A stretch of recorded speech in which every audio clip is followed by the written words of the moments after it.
Il Volo è il nuovo spettacolo che il Dipartimento di Teatro Equestre ha portato in Fiera Cavalli. Rudy Bellini, uno spettacolo davvero emozionante, abbiamo visto tanti volti di adulti e bambini catturati dall'esibizione. Com'è andata? È andata benissimo, direi, proprio bello. È stato l'obiettivo questo, emozionare. Noi ci emozioniamo sempre ogni volta che i nostri ragazzi vanno in scena. Le caratteristiche e le particolarità di questo numero che abbiamo visto?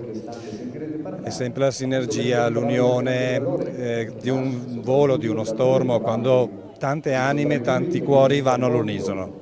Le difficoltà di mettere anche in piedi un numero così, quali sono? Beh, avevamo 10 ragazzi, tutti in completa libertà, montando a pelo. Di conseguenza c'è un lavoro alle spalle veramente importante, ma proprio per la persona significativo, di crescita per questi ragazzi che saranno il nostro futuro.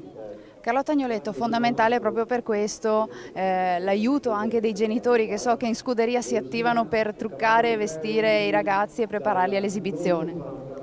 Decisamente sì, io dico sempre che all'interno della nostra scuola di equitazione L'Isola, siamo una grande tribù e come lo stormo di uccello e di uccelli che abbiamo visto in scena dobbiamo essere uniti e compatti e avere lo stesso obiettivo. Quindi tra i genitori si crea una bellissima sintonia, sostengono i ragazzi, sostengono noi e siamo una grande famiglia.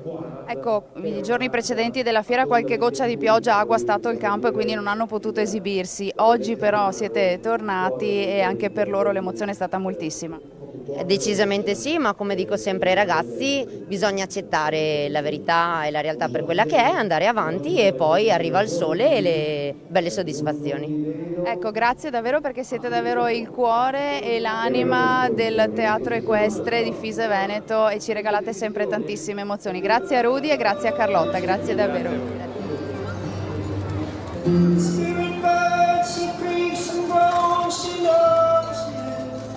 Seeing the sun